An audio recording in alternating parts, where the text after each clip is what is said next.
Hi everyone, welcome back to my channel. My name's John, and this is my book review for March 9th, 2022. I want to talk about a review or a book that was one of my absolute best friend in high school's favorite books of all time. And maybe that should have been a warning. Um, um, had a very, very bookish friend in high school um, who was also in orchestra with me, named Chris, who played the viola. And Chris, at the age of, say, 12 or 13, was already an inveterate fan of Balzac. And far and away, his favorite Balzac novel was Cousin Bette. And that's the book I want to talk to you about today. This is, I think, probably my favorite Balzac novel as well. Not, like Chris, my favorite novel of all time, but probably my favorite Balzac. I've read, maybe 4 or 5 of them, say. And I have a theory as to how it was written. I think after having spent a lifetime of writing books that we know collectively today as Le Comédie Humaine, the unwitting spirit of, or body, I should say, of Henri de Balzac played host to the spirit of Anthony Trollope when he swam across the English Channel, set up shop in the unsuspecting Frenchman's body, and then furiously spun out Cousin Bette. This has to be the most Trollope-esque, Trollopian of Balzac novels out there that I've read. It is incredibly obsessed with, all of his novels, if you're familiar with Balzac, are about basically France, especially the Paris of his time. His time being, he lived a relatively short life. The Paris of the 1830s, 40s. Died in 1850. It is a really, really wonderful novel. It's very much like The Way We Live Now, which I read a couple of years ago, also reviewed on this channel, if anyone is interested in a review of that novel. Perhaps a bit less driven by pure hedonistic sexual pleasure than Trollope's version, which is born about of more, I think we could say, arguably love and romantic interests, but every bit as replete with, desire, sexual or otherwise, certainly financial greed, as it is with the greasy fingers of Louis Philippe era Aravistes. So what the novel does is it interweaves really, really bitter, ironic social commentary with characters that are almost so ridiculous that they don't even need to be caricatured. So you have the life of this baron, whose name is Hector Hulot, his family, his wife, and the young courtesans whom he generously pays off as he slowly proceeds to send every single member of his family down the river into penury. His daughter, for example, needs a trousseau when she gets married off, right? She needs dowry.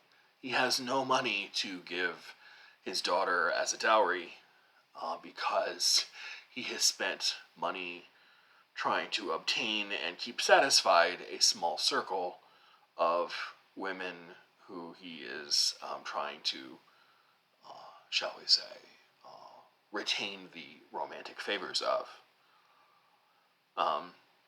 So Hulot's female counterpart in the novel is a woman named Valerie Marneffe, no less venal, no less evil, uses her allure, her young age, to financially drain her lovers so she can move around in all the best circles and the upper crust of Parisian society.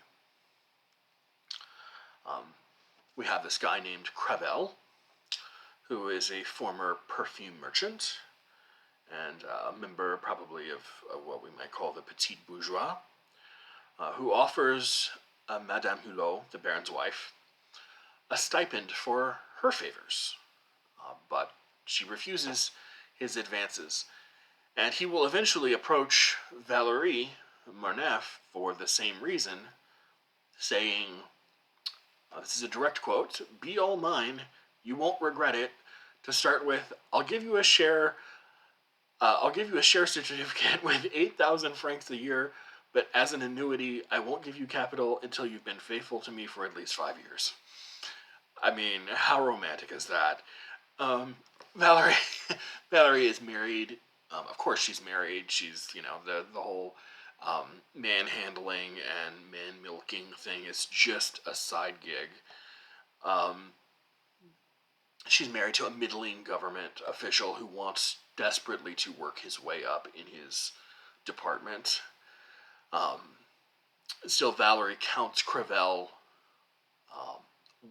Steinbach, who is a really down-and-out artist, who eventually marries the daughter of the Baron and the Baroness, whose name is Hortense Hulot. Montez, who is a member of the Brazilian aristocracy, who's a very minor part in the second half of the novel. All of these are men she is trying to milk for their money and influence. Despite the Baron's really lecherous, horrible behavior, Madame Adeline Hulot, his wife, remains this really this sort of pathetic picture of domestic religion and tolerance and tranquility, choosing to suffer in silence rather than confront her husband for being the Lothario that he is. And to make matters worse, the Baron engages in a complex con game of embezzling funds out of Algeria to cover up the tremendous sums that he's been tunneling to his various mistresses.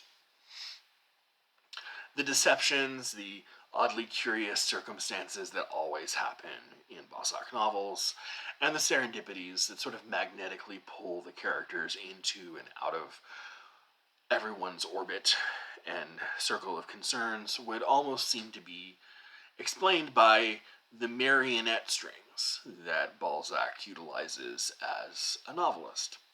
But behind it all is the conniving titular character of Cousin Bette, who is actually a cousin of the Baroness Hulot.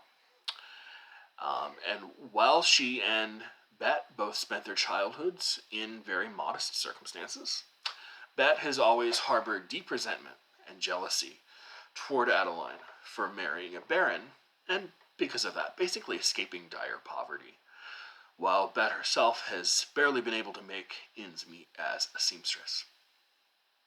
She's lived, now well into her 40s as a seamstress, and does not really seem to be making the same kind of social progress as her sister. She teams up with Valerie Marneffe to make everyone's life a living hell, to wreak revenge on her cousin's family and her cousin's husband and their children. And for much of the novel, she succeeds. But at the end of the novel, she gets a dose of her own medicine. And I won't ruin it for you, but it's really wonderful. So if greed, sex, and relentless social one-upsmanship weren't enough, the fact that Cousin Bette is operating from behind the stage to pull everything off to ruin everyone's lives is just kind of the icing on the cake. It's a portrait of a particular time and place that doesn't really pull a lot of social punches and points... Excuse me, my cat. Go.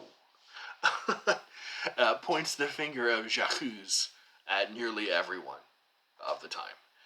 It's Balzac at his most brutal, his most vicious, his most accusatory, his most socially ruthless. And in short, it's pretty fabulous. It's pretty damn near perfect. To think that he wrote it in 2 months, which he apparently did, uh, let alone got it published because of the rampant social criticism that it offers of Parisian upper crust, uh, social figures, aristocracy, um, are feats that kind of beggar the imagination for me. But um, it managed to get past government censors, which is incredible.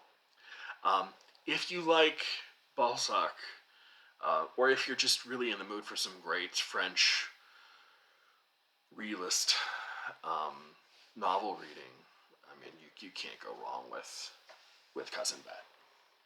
Just some really, really great storytelling with a totally, totally evil character behind it all. I'll see you next week for another book review.